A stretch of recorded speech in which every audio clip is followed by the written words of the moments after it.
Todd Root with us right now. Of course, we chatted with him earlier in the year. He is technically a rookie this year in Big Block Modified competition. Picked up a win about a month ago or so at Brewerton Speedway.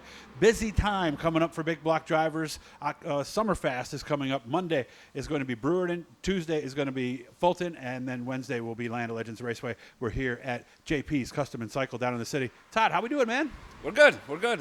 Work's busy, shop's busy, and obviously race car season's busy. So tell me a lot of different things, kind of up and down has been the mantra so far. Yeah, we just had some really bad luck, really good speed and really bad luck, and hopefully we're starting to get it turned around coming into these big races, and hopefully we've hit on to some stuff through the year. We're going back to the notebook on and see if we can't tighten it up and find some good speed here for the end of the year.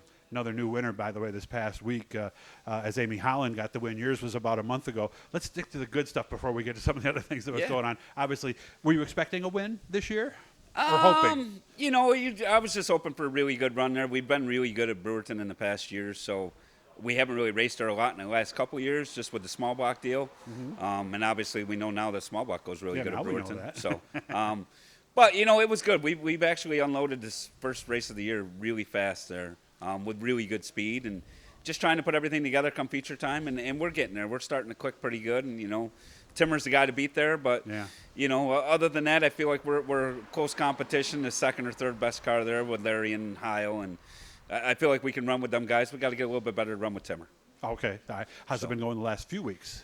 Last few weeks have been good. You know, a couple weeks ago, we actually did the handicap thing, and we were deep in the pack and actually drove up to we were third there with a couple to go on a restart and just had some unfortunate luck with another car on a restart and ended up fifth. But then we got fourth the week before that from 13th. So we've been making improvements.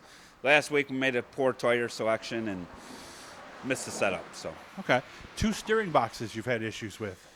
Yeah, not really sure why. Just one of them deals where actually I just got one back from the manufacturer and it broke the next weekend, and we were actually leading the race when it broke, and it's the second time that's happened this year. We actually changed manufacturers recently, and hopefully we're on bigger and better things. We've completed 4 races with the new steering box, so I think we're in the right direction. Things are very busy here. One auto parts supplier is here now. Another one is here dropping off parts. So business is good, I take it. Business is very good. Very fortunate right now. You know, really since COVID, you know, everybody's keeping these cars. The used market's, you know, way overpriced right now. So everybody's keeping what they got and fixing it, and which ain't a bad thing for a guy like me. Yeah, and with the way things are going in the future, I think these gasoline cars are more people are gonna be holding on to them and trying to get them to work, aren't they? Oh, just as a prediction, I would think. Right? I don't see full electric for quite some time. No, you know, not in our era, anyways. But there's going to be gas cars on the road, you know, well after us. So so they're going to keep fixing this stuff, and right now we're pretty fortunate to have a really good clientele right now. A lot of guys who are in the business, like you say, hybrids are almost a better way to go because it's kind of the best of both worlds. Any opinion on that? It is. I mean, the hybrid is probably the way to go. That way there you can do your long trips and still be able to charge the battery and stuff. And still fill up, you know, you're still $2,500, $3,000 to replace a battery in one of those. So you never know. So okay. So a lot of people don't think about that kind of stuff. So speaking of repairs, what did you tell me? You lost oil pressure or something happened on your big block? Yeah, we had oil pressure malfunction a couple weeks ago, and actually had to park the car. Couldn't run the feature, which, you know, whatever. You know. What was it? Ended up being the oil pump went bad. You know, relief valve stuck in the oil pump, so we ended up putting another. You did shut it down. Yeah, we ended up putting another oil pump on it, and actually really happy with the Finger Lakes motor we got right now. So seems to be a really good combination for Brewerton. Still trying to figure it out at some of my other racetracks. So. And what did we have to do to make sure it was okay? Did we pull the pan and look at the bearings, or would we go that far? Actually, the engine builder really didn't want to know none of that stuff. He was pretty confident. Just the pump went bad, and we caught it in time. So. And actually, we pulled the pre-filter apart last week, and everything looks good. So. So it never heated up. You never saw the pressure fluctuate. Nope, I kind of noticed it right away, right in the heat race. So what did you notice? The oil pressure was fluctuating pretty good, and it got to about 10 pounds of pressure. So we kind of lifted there the last couple laps of the heat race and coasted through, and we're able to just realize that it wasn't working right, and there's no sense in trying to rush that around at the racetrack. Not with a $25,000, $30,000 big block. It's easier for a guy like me just to park it and move on and come back next week. If you were leading points, maybe that would but even then, probably not. Yeah, right? I mean, with our DNFs and stuff. No. I mean, I think you'd still park it at the end of the day. So. Yeah. I would think that you would.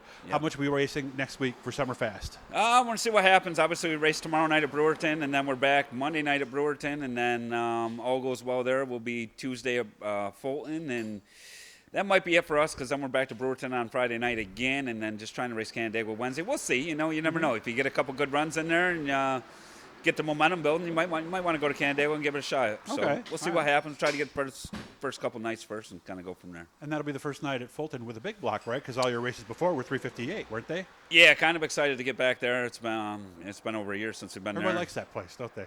Yeah, Fulton's it's an awesome racetrack, and I got a million laps around that place, and looking forward to get back there with the big block and see what we can do. All right, make sure to look up JP's Custom and Cycle. What's the address here? 912 Erie Boulevard West. All right, so right by the railroad track. They got a tanker truck up there right now that's Yeah. that's sitting there waiting to go. So good to see you as always, man. I hope you have fun, and congratulations again on the win. Thank you.